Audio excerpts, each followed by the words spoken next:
Sadhguru is a realized master, yogi, and a profound mystic of our times. His work is an outpouring of his blissfulness that finds expression in the form of uninhibited compassion, love, and a ceaseless offering to help all beings. Belonging to no particular tradition, Sadhguru incorporates what is most valid for the modern seeker from the spiritual sciences, from his powerful yoga programs for inner transformation to his inspiring projects for society and the environment. Sadhguru's work is an endeavor to create an inclusive culture that is the basis for global harmony and progress. His public satsangs and programs draw hundreds of thousands of people from all walks of life, creating a huge spiritual wave in each city. These classes provide individuals with the tools to optimize all aspects of health, inner growth, and success. Available to all who are willing, Sadhguru's life is an invitation to the divine through individual transformation. Sadhguru works with the world's preeminent leaders and institutions to foster peace, global understanding, and international cooperation. He has addressed a number of prestigious international forums and has conducted special programs for various groups and corporations to instill an inner balance which empowers one to effectively handle external situations.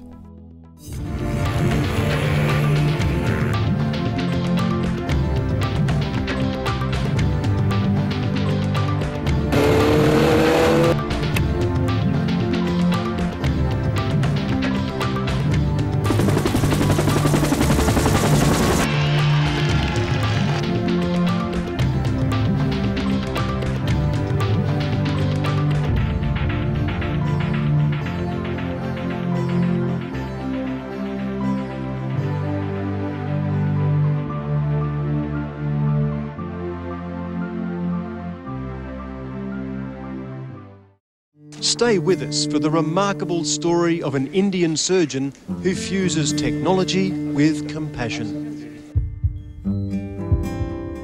The whole strategy is about reducing the cost of procedure on the human body by 90%. Well now, thanks to one man's dream, patients in rural India can get state-of-the-art treatment.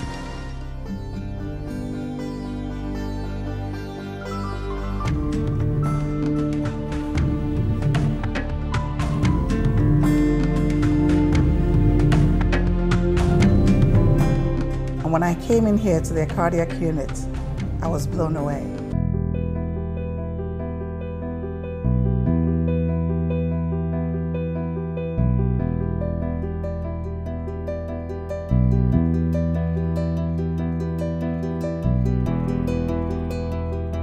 We have 750 million Indians spending 150 rupees per month just to speak on the mobile phone, and all we need is 10 rupees out of that, and we have the best health system in the world.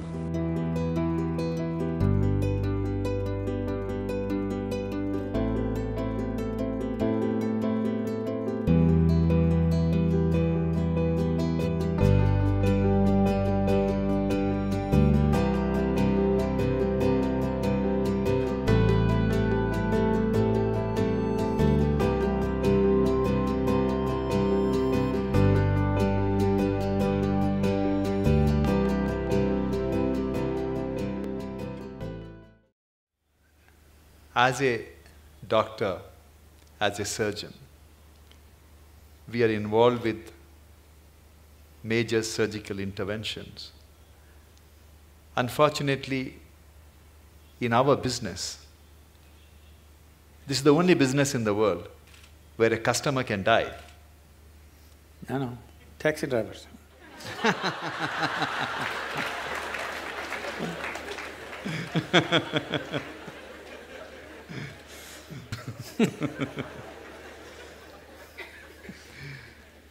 It's however much you try, Sadhguru, to dissociate ourselves.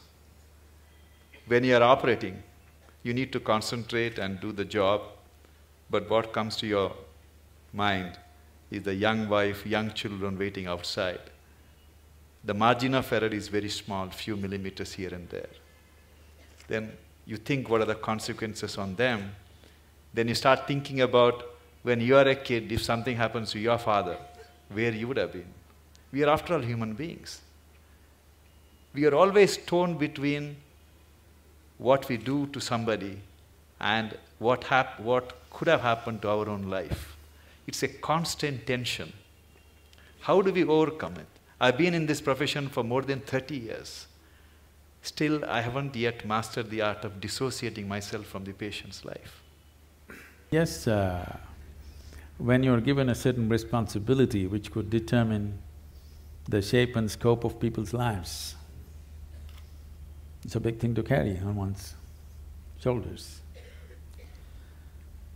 But the important thing is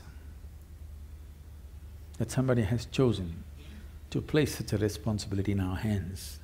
It's a tremendous privilege if we execute it. Can we do the best? We can never do the best, but we can do the best that we can do, always with life. Is it the best? No, we are doing our best. If we lack in that, then we have a serious problem. But if we're doing our best in everything that we do, we know it is not the best, but it's our best. We have not spared anything.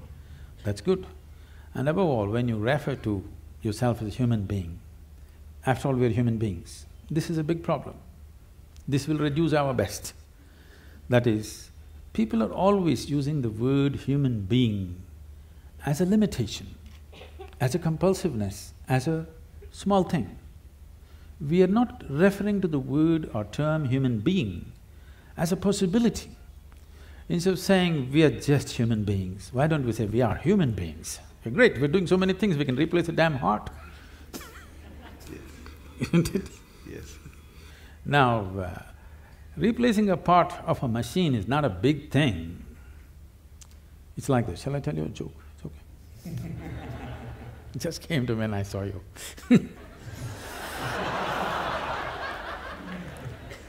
So, a cardiac surgeon took his Aston Martin, which was giving him a little bit of trouble, engine trouble, to the mechanic. So he said by evening he'll have it ready. After his hospital job, he went there to pick up his car. It was not ready. The mechanic was swaggering around a little bit, and I said, "Hey doc, why is it I do the car's engines, you do people's engines? After all, a pumping thing, you know. Why is it that you earn in millions, I just make a few bucks? Come tomorrow, doc, we'll fix it." So the doctor looked at him and said, "Try to fix the engine when it's running."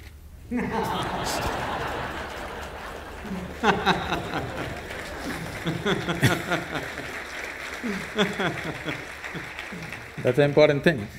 You got to keep it running and fix it.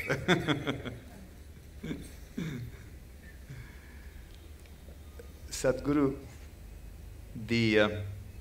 but the great work done by all the senior cardiac surgeons, cardiologists, and all the good doctors of this country, heart care has attained it has got a lot of confidence from the people. It's very interesting, Sadhguru, when I started my career 25 years ago, I left England 25 years ago, I started in Calcutta. If I told a patient then… Lot of heartbreak there.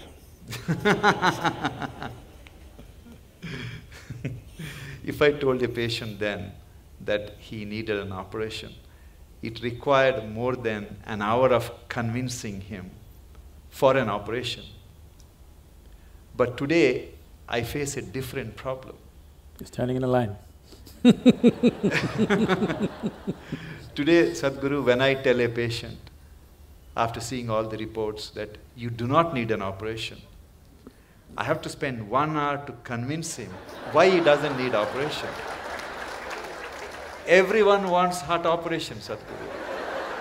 Is it for romantic reasons or…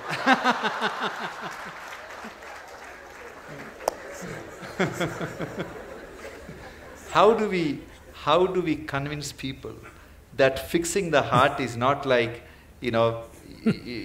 something wrong with your house, you get a plumber, he will fix it, or something wrong with the car, you change the parts. It is something different. We are not the magicians, or we are not the gods, and the nature is the best healer.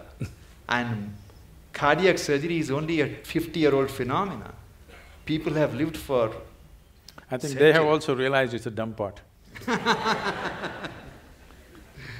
It's a big dilemma for all of us, Sadhguru. Today, people want something to be done on their body all the time. Yes. If not heart, many other parts of the body. Yes, as I said, probably in another 50 years, 50% of the population will be going through these surgeries, which is not health, which is medical industry, but not health. If health has to happen, a culture of health has to come in. Not healthcare systems, not hospitals, not more doctors, not more surgeries, but a culture of health has to evolve.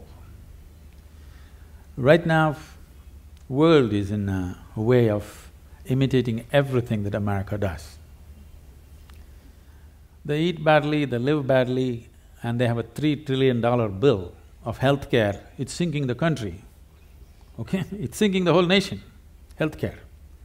We want to follow the same things.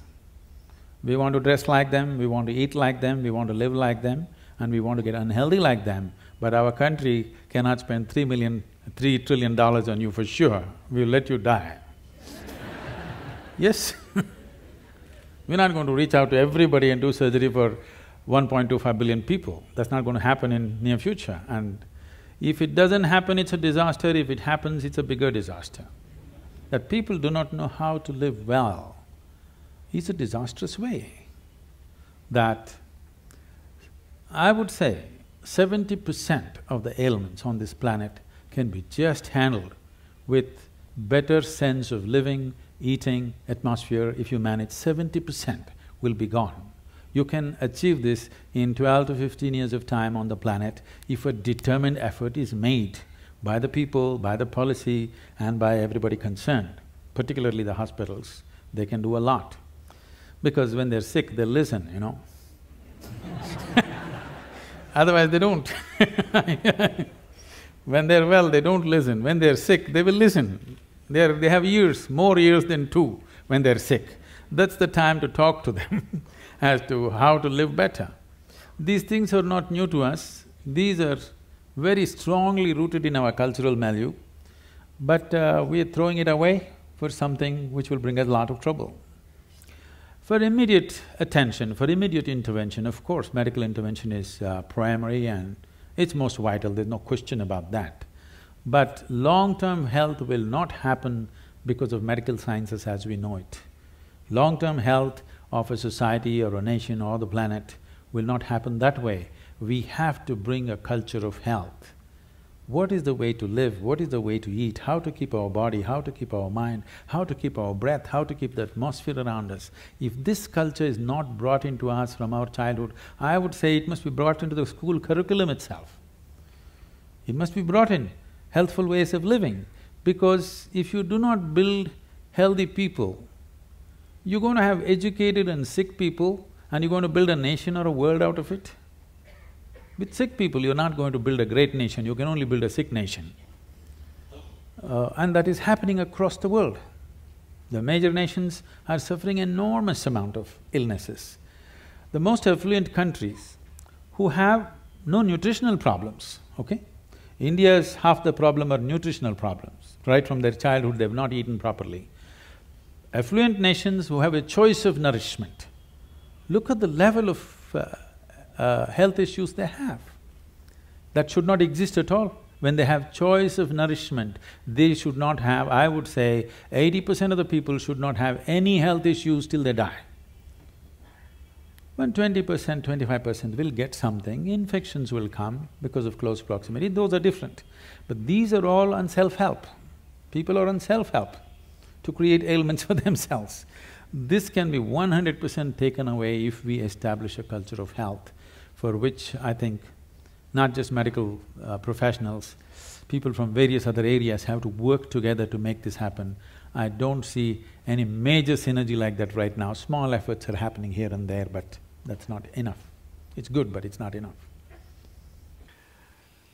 Sadhguru, majority of the people who fall sick, it's primarily because they led a life which would definitely land them in trouble.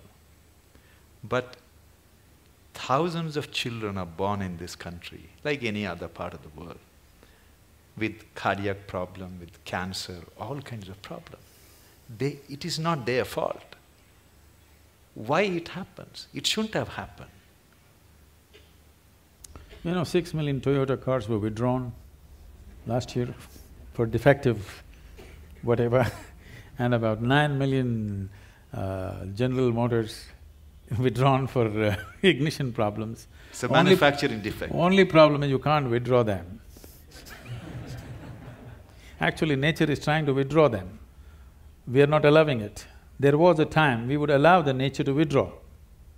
Yes? All the manufacturing defects that came, 100, 200 years ago, we would allow the nature to withdraw. By the time children are 4, only the fittest would survive, rest would go. Now we don't allow them to withdraw, so we need a whole lot of things to run the defective cars. I know I'm putting it so blatantly, but you need to understand, the physical existence is mechanical.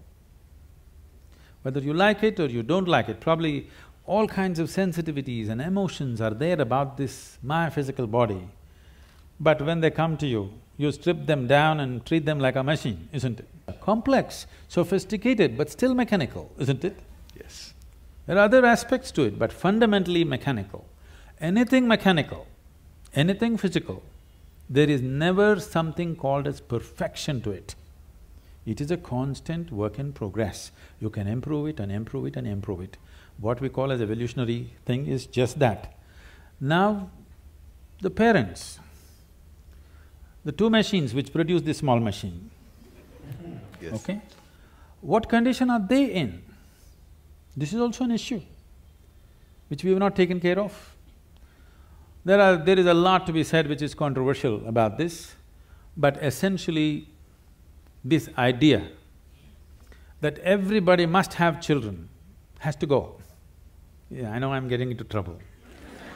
But we are not seeing humanity as a future possibility, we are just seeing it as a regressive way of something that we can extend into future of our own, a footprint. Right now that's a problem. Our identification with the body is so strong, the physical body is so strong, we are unable to think beyond our biological identity. Once you are not able to think beyond your biological identity, the very nature of being human, the immensity of being human is constrained and constipated into a very small process. In this process, there are problems. In the ancient past, they handled this in many different ways, which are absolutely, utterly controversial today and can never be brought back into this society, but they did handle things in a completely different way. They're bred carefully, which is very important. We are thinking about, when it comes to animal husbandry, we are thinking of breeding right. As human beings, why are we not thinking of breeding right? Because we're too identified with our own bodies. Mine is more important than what's right, and the level of suffering that you bring into this fresh life, you know, you see it every day. Yes, yes. Sadhguru, scriptures tell us that everything happening in this world, including what happens in our life, is preordained. Which scripture said that? At least that's what I thought, that we are destined to do something irrespective of what happens.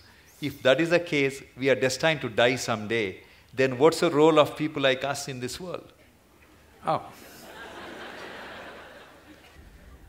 Oh, we're definitely destined to die. People come and tell me, Sadhguru, this man, my enemy, I can't bear him, I want to do something. I said, just wait, he will die. You don't have to do anything, just wait. Just be patient, that's all. So destined to die, yes. But I don't think ever any scripture has mentioned that your life is predetermined or preordained. This is an import from outside.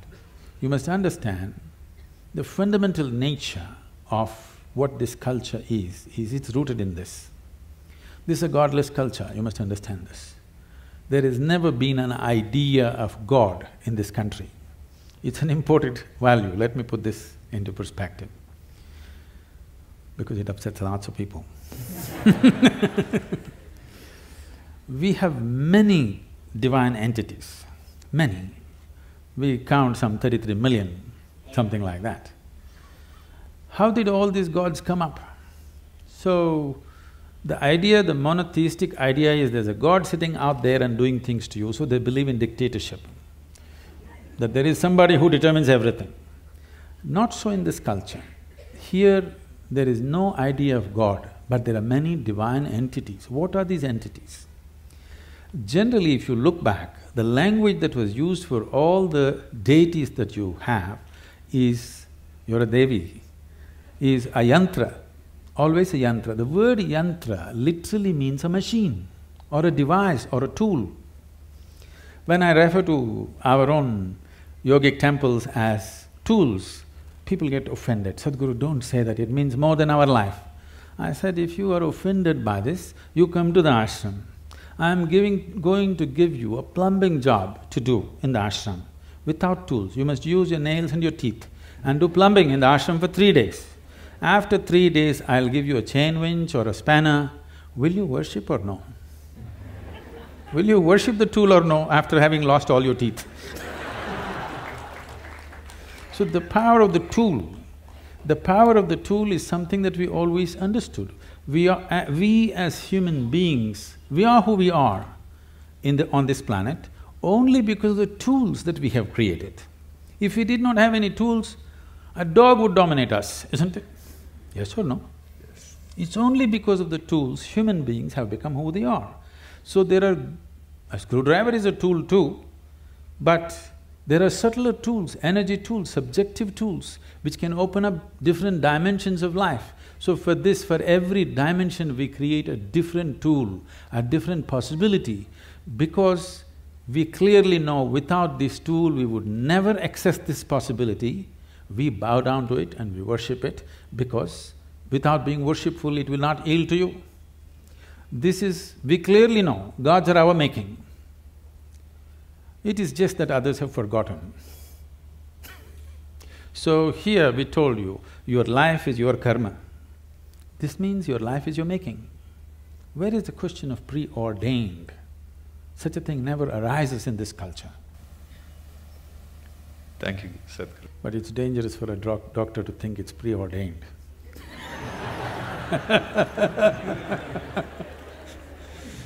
Today, the medical science has reached a level, Sadhguru, we really do not have to touch the patient. When I see a patient in my office, he would have undergone all kinds of tests. Scans. Everything is done, all the images are displayed, history is written, everything is planned. Technically, I can see the reports and tell the patient, okay, you need a bypass or you need valve replacement. But I always make it a point to take my stethoscope, put it on the chest, listen to the heart, look at the patient's eyes, put my hand on his shoulders, touch the patient, and then explain to them what is going on and talk to the family. I personally feel that touch has the most healing power than anything else what we have invented. Do you believe in that, Swamiji? See, what is not understood is, yes, one part of us is mechanical, but there are other dimensions. Most of the time, the mechanical part has gone wrong because we have not tended to the other dimensions. So what is lacking in their life is, their life is not touched. Not necessarily a physical touch, is just a manifestation. Essentially, their life is not touched by anything. When I say touched by anything, it need not necessarily be a relationship. You can be touched by so many things. I don't know how many of you… when was the last… how many decades ago did you watch a sunrise?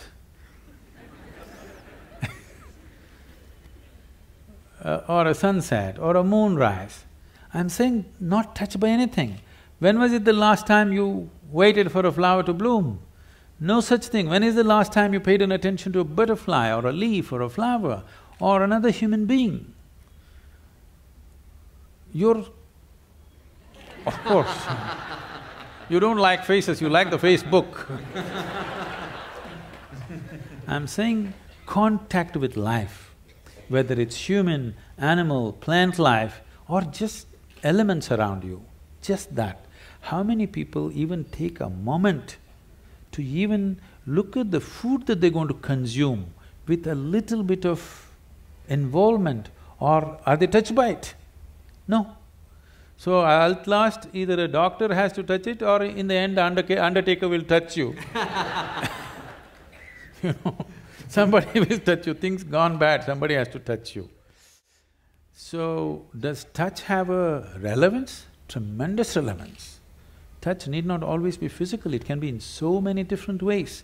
If you are not touched by life, you are a dying life, you are not a living life. It may happen to you after some time, but it's happening, you're in progression. Because what you call as life, even in the physical level, it's medical knowledge for everybody now. The number of cells you have is more than the number of stars in the Milky Way, okay? Every day, over 600 million billion cells are dying and new cells are being born. That means every second, 10 million cells are dying and 10 million new cells are born in your body. If you just leave the old guys, if you just take charge of this new 10 million cells every second that's coming up in your body, if you structure them properly, create them properly, if you have some say in how they will happen, if you have some influence as to how these fresh cells are born, your heart should be fixed, your brain should be fixed, everything should be fixed. Because that is the level of opportunity you have to rejuvenate your life second to second. But because you're totally oblivious to life, when I say oblivious to life, I want you to look at this. Right now, you cannot even call yourself as a living being because most of the time, what is happening with you is just thought and emotion. Thought and emotion is just psychological drama. It has no existential relevance. Here, 1,000 people can sit here and live in 1,000 different worlds right now. That means nobody is in reality. Nobody is living, everybody is thinking about life. Psychological space, what happens, has unfortunately overtaken the existential process of life. You do not experience life, you're only thinking and reacting to situations around you. Thought and emotion is dominating everything. So right now, today morning, sun came up on time. You don't think much about that, okay, so what? Now you need to understand, if sun does not come up tomorrow morning, within 18 hours, all life on this planet will largely cease as we know it. So I'm telling you, sun came up on time today morning. I want to hear appropriate noises. Yeah. None of the planets in this solar system collided today. In the whole universe, no accidents. In this endless cosmos, no accidents, everything going great. But you have one nasty little thought crawling in your head and it's a bad day. I'm saying you completely lost perspective with life. You lost perspective as to who you are. It's a kind of madness. So once you lose perspective as to who you are and what is your space and status in this existence, you are a sickness by nature. It's not the doctor has to diagnose you, it's already on. One day it will manifest to a point where his instruments or his touch will tell him, but it's already on. The process is on. When it goes beyond a point, he'll give you a prescription or a surgery. But the process is on, you're working hard towards it. There are large number of Indian or Western techniques of healing which may not have scientific data, but they work. And I have a personal experience. Many years ago, my wife developed lower backache. It was intense pain, excruciating pain. As usual, I took her to a neurologist. They did MRI and everything is fine, there is no problem, but poor thing, she was I'm glad you were not a spinal surgeon, otherwise you would have done it. Then my brother-in-law suggested that I should take her to see a acupuncture specialist. As a doctor, you know, it was a bit embarrassing for me to go to somebody. And he didn't have a fancy clinic. I went to his house and he talked to my wife for a few minutes and he made her sleep flat on the floor. And Sadhguru, he took, you know, from the heel, he started pressing on her lower back for 10 minutes as I was watching. I'm not exaggerating, she never had the lower back pain ever since. I'll show you thousands and thousands like that. Not even with any needles, simply. I was so fascinated because he cured my wife and he did something which I couldn't do it for 32 years. She was fine. There are many ways of treating people, and as professionals, we have to respect all the ways of treating. Definitely, I would say allopathic system is at its best when there's an emergency. When there is time, definitely other systems are way better if you ask me, in many ways. Particularly, this is something hardly known to people. In southernmost part of India, largely in Tamil Nadu, we have what is called a Siddha Vaidya. It's a most incredible medical system, so comprehensive. There are over 300,000 formulations. I don't think even modern pharmacopoeia has that. Over 300,000 formulations elaborately written down. And the fundamental difference between Ayurveda and Siddha is, Ayurveda is herb-based, Siddha is elemental. The only thing is, the skill level that it demands from the doctor is a challenge in modern world. This is something that you have to live, then only it works. The person who administers it is as important as what is administered. Who administers it? You're talking about touch, so who administers it is important, not just what is administered. But the nature of modern medicine is, you write a prescription, some chemist who knows nothing about it gives it, and they take it. It's only purely chemical and it works. But when there are chronic ailments, if there is infection, killing it with whatever, you know, chemical bombing it is the way to do it. But when you're generating an illness from within, correcting it from within is most important. If there's an emergency, you have to intervene more aggressively, that's different. But these systems have such a comprehensive knowledge about health and well-being. But the problem is, it needs a lifelong involvement and dedication to become something good with this kind of system. It is not something that you can acquire as a profession and do it. Always it was seen as a sacred duty that you can actually… See, I want everybody to think about it, and I'm sure many times you're facing this within yourself. It's not It is not a prescription, it is not a surgery, it is not something. It's a person's life, whether he lives or dies. I mean, your existence, it's not a… it is not a case, it is not a statistic. For that person, it is the only life that he has. This needs far more deeper attention than just being handled as a profession. I think that sense of dedication and involvement, individual doctors might have grown into it, but still that's not there as a culture. That is not there. It should not be seen as a profession, that's what I'm saying. Yes, of course, monetary requirements are there, that will happen, that's a different thing. But first of all, it must be seen as a certain commitment and a certain privilege that you are able to either end or extend somebody's life is not a small privilege. Sadhguru, many years ago, when my son was a little kid, he gave me a book written by Swami Vivekananda.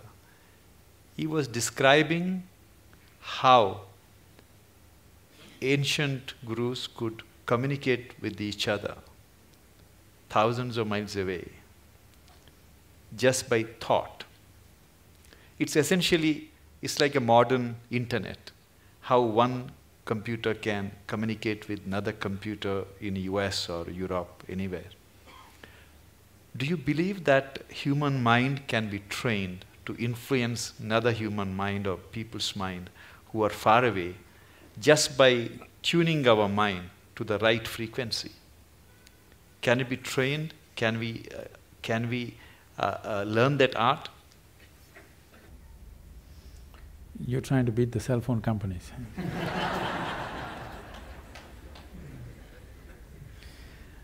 It's not just about the mind.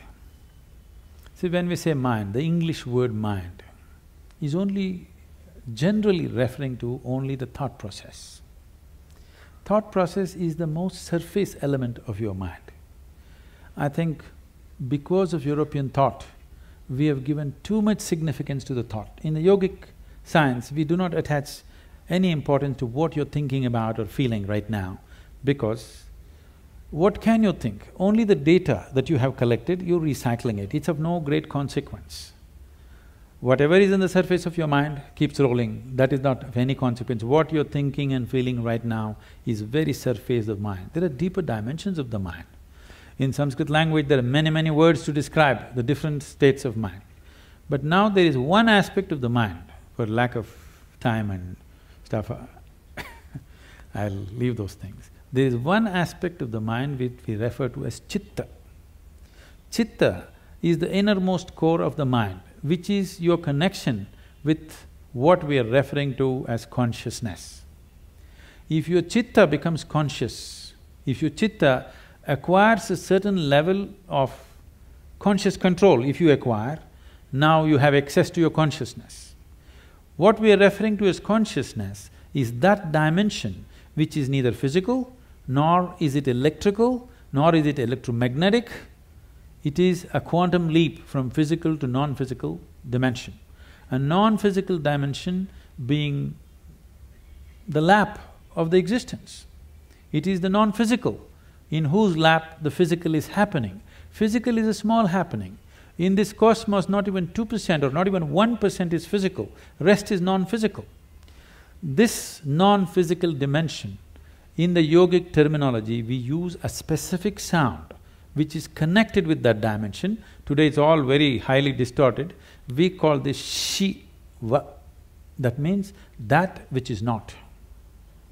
When we say Shiva, we are not referring to some man sitting up there. We are talking about a dimension which is not, but it is in the lap of this dimension, everything that is happens. So if your chitta becomes even mildly conscious, your ability to not only communicate an idea or a thought, even to deliver something is possible. Physically deliver something is possible. So, is it a possibility? Definitely it is. Right now, can we teach it to all these people? In theory, yes. But are they willing to work towards it? That's a question mark. One big problem is, our education systems are such we have glorified our thought to such a place. First, to bring that down itself will take time. To make them understand the stupidity of their thought, it will take a whole lot of time. Because everybody thinks they're smart, but actually the smartest thing about most people is their phone.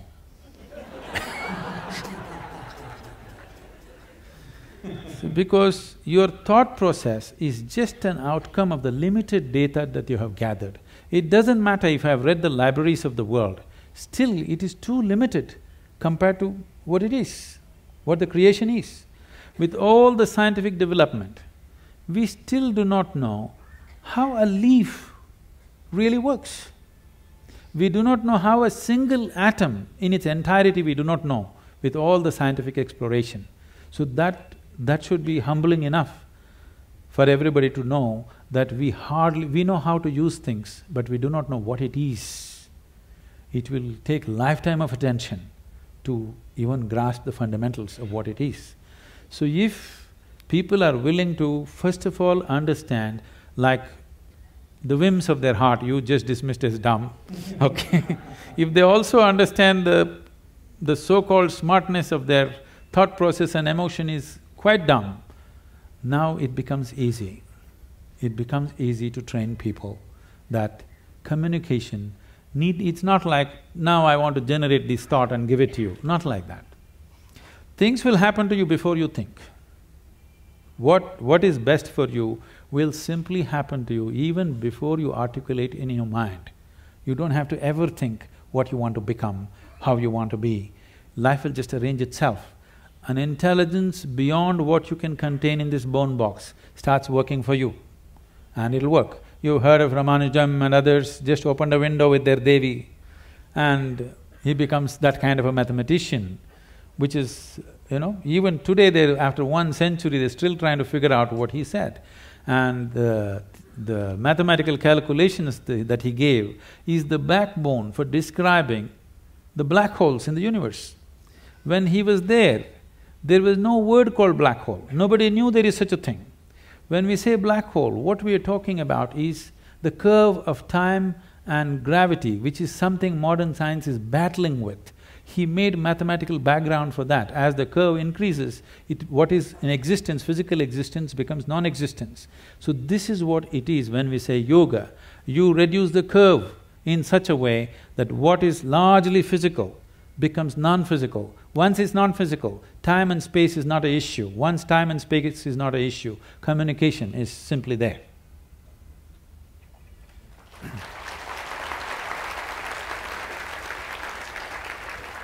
About 20 years ago, Sadhguru, I received a check for 1 lakh rupees from a retired major from Indian Army.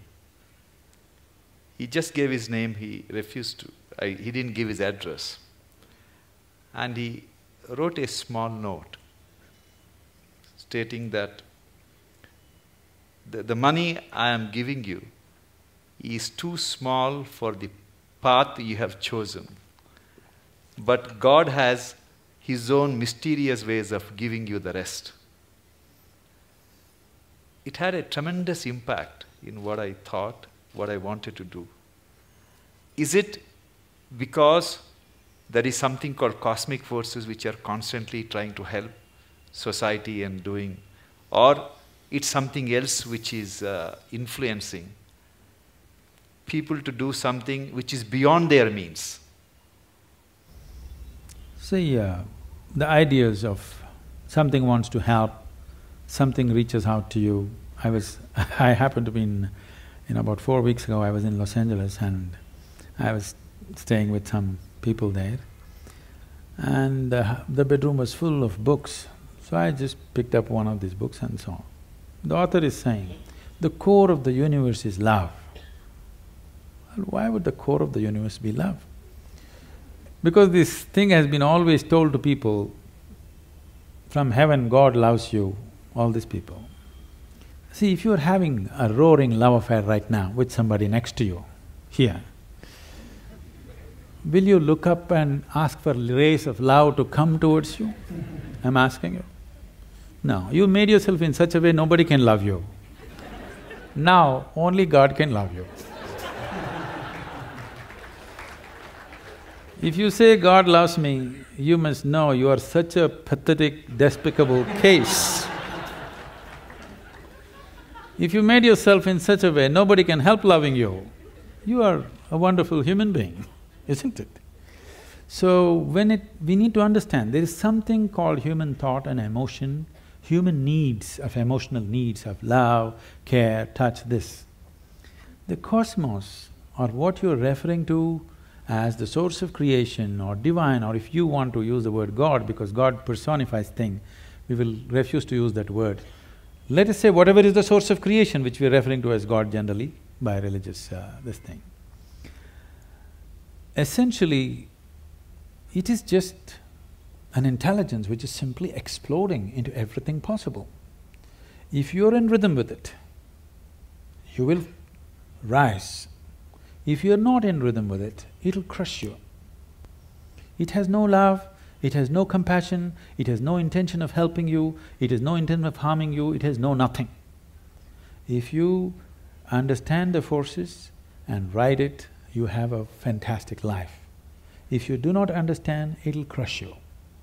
You've seen people doing surfboarding on the waves in the ocean. It is such a magical thing, just riding the waves. But if you don't do it right, if you go into the waves, it's like being in a concrete mixer, it'll just do that and it'll kill you. So one rides the wave, another gets crushed by the wave, that is all that's happening. The rest is all human interpretations. This is the first thing we have to stop, that we do not extend our thought and emotion to the existence. This is relevant between you and me. This is relevant between you and your family members. You love them, I love you, you love me, all this fine. Don't look up at the sky and say, I love you. It will not say, I love you back, because it has no such need. It's pure existence. This is what you have to become. If you sit here, you are a complete existence by yourself. This is a full-fledged life. It does not need anything from anybody. It has everything. It is connected with everything in the universe. It does not need anything. But we want to play our games, okay, we can do all this stuff, but you need to understand right now, we are trying to extend our compulsions to the whole creation. It doesn't work like that. Existence is not trying to help you. You may be in tune with it, bingo, you are. Whether you got in tune with it consciously or unconsciously, somehow you got in tune. That's why Shankara said, yogaratava bhogaratava. That means somehow you do it, I don't care.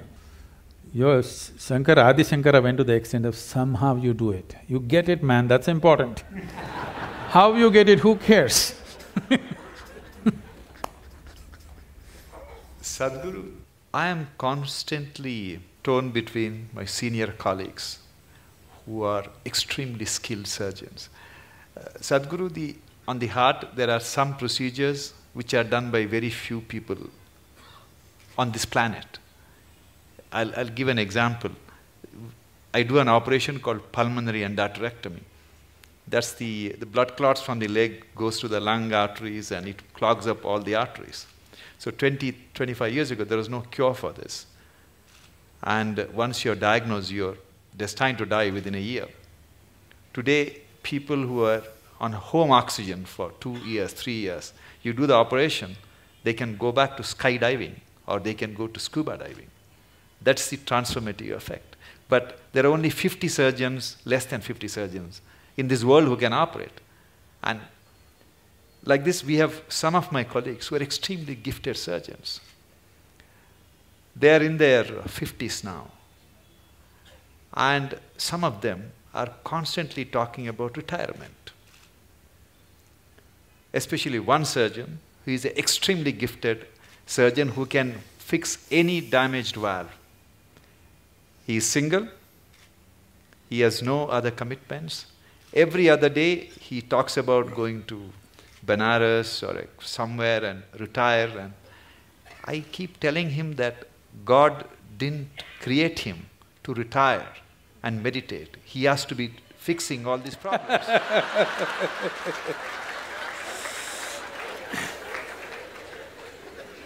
So he gives me extension every 6 months, Guruji. So at the end of 6 months, the usual rigmarole starts. He talks about retirement and everybody is depressed in the hospital. So how do you deal with this kind of people?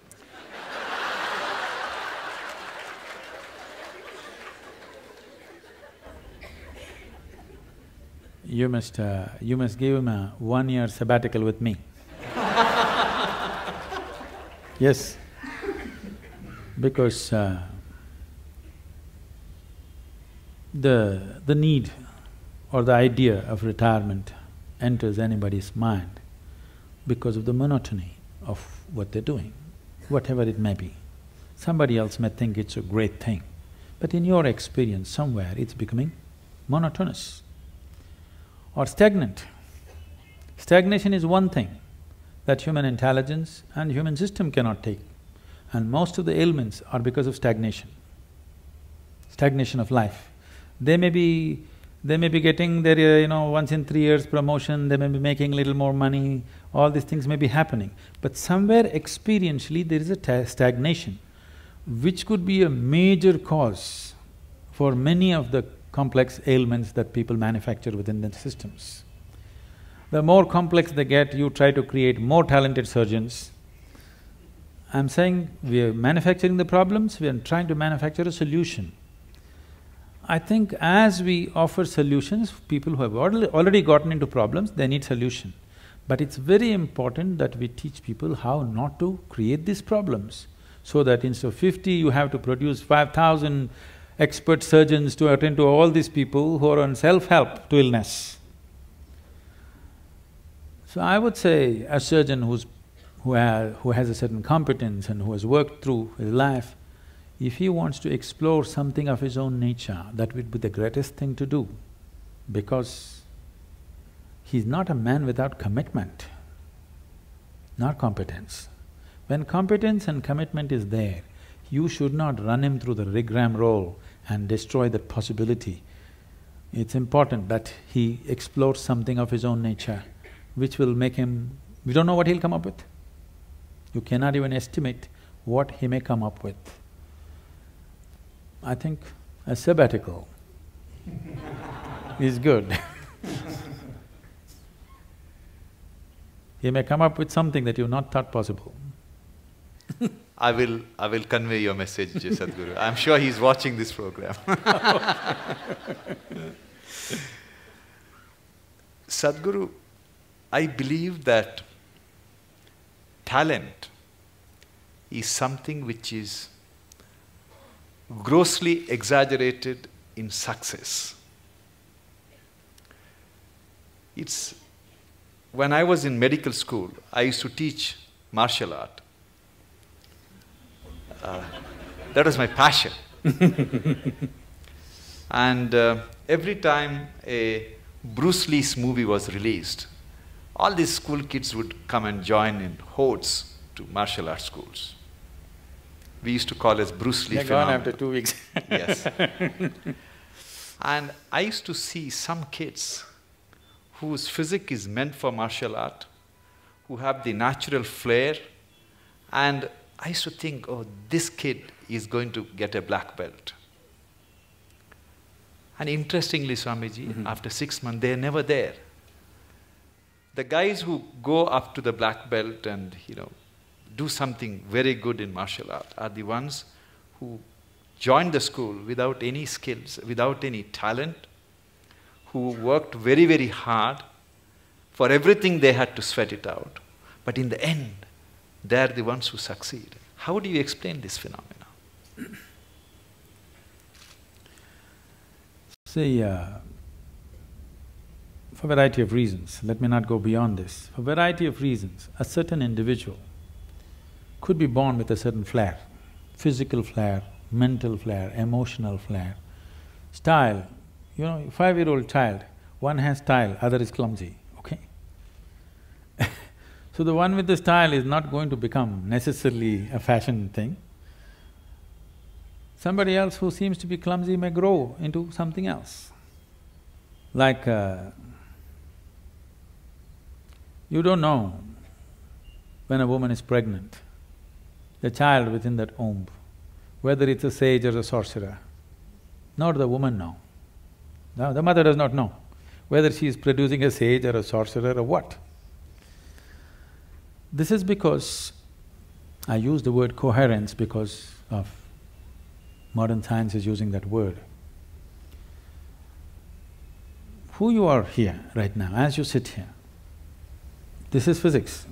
Every subatomic particle is in constant contact with everything. What you call as cosmos is living life and it's a live mind. You have captured only one small part of it. If you work with only that one small part of what you have captured, both as life and as intelligence, you will function at a certain level. If you apply yourself to break the barriers of your limitations that you've set for yourself, then there is an intelligence beyond anybody's understanding, beyond anybody's estimate, which is available to you. Once this is available to you, people think you're superhuman. No, this is not about being superhuman. This is about realizing that being human is super. The immensity of being human has not been realized. So we are always making a kind of a mathematical calculation. Okay, if this person has this much IQ, maybe this is what he will become. This is what Newton's law, that everything that moves on this planet works to a mathematical precision or a geometric precision. That is, if you take a pendulum, the length of the pendulum will decide how it will swing. If you take a projectile, depending upon its mass, velocity and the trajectory, it will go to a certain place. That is not how the cosmos is working, because what you think is physical and not physical is all mixed up within this human being. The physical self, the psychological self, the emotional self, and who you call as myself, the life within you, the fundamental life process, these are all different dimensions. And the innermost core of who you are, which, because all the other words are corrupted, I'll use the word life or just you, what you call as me. This, if you allow it, if you do not identify it with any form, with your physical form or with other different identities what you take on, it has a way of being cohesive or collaborative with everything around. When we say somebody worked hard, all he is trying to do is stretch his boundary of identity, isn't it? He's trying to stretch his boundary. If he succeeds to stretch his boundary, something that was he never thought possible or imagined that is within his competence or capability becomes his. Miraculously, I can show you hundreds of people who come to me, we prepare them for a certain period and then we initiate them. In 24 hours, you will see the shape of their face will change. Genetics are altered in 24 hours' time. You can see the photographic images, they have actually changed dramatically overnight simply because of a certain extension of their identity. So, in the Indian spiritual milieu, so when you say spiritual, we must understand this. This is not about looking up or looking down. When we say spiritual, we are talking about transcending the limitations of physical. So right now, the physical is here as if it's a solid entity in people's experience. But modern physics is telling you and medical science is beginning to tell you, or if people don't understand, if they just hold their nose for 2 minutes, they understand that they are not an independent existence. It is in transaction, not just in terms of breath. Even on the level of subatomic particles, it's in constant transaction. If this transaction becomes even minutely conscious, suddenly you have immense capabilities that you never thought were possible. Biological identity is the most limiting identity that you have because it limits to the area of your body. Now when you strive, you break this. It doesn't matter in what way you strive. Most people strive in unconscious, unscientific, simply out of striving, they do things. But there are ways to strive scientifically in a proper way. There are tools to strive with specific direction to break the limitations of who we are. If you break this boundary, the subatomic particles are transacting, the intelligence is transacting, only you're missing the whole game. If you don't miss the game, if you are in the game of life, not in the game of thoughts and emotions. You're in the game of life. Suddenly, just about anything you want, you can do, not this or that. I'm saying anything a human being can do, simply if he breaks his barriers. And these barriers are many levels, but the most fundamental thing is the identity. You are my perfect mirror, you show me what I'm not. In the endless pit of what once was me, layer and layer you peel off me. The pain it is, but the joy it brings. So thank you for showing me what I'm not, for showing me what I could be. Thank you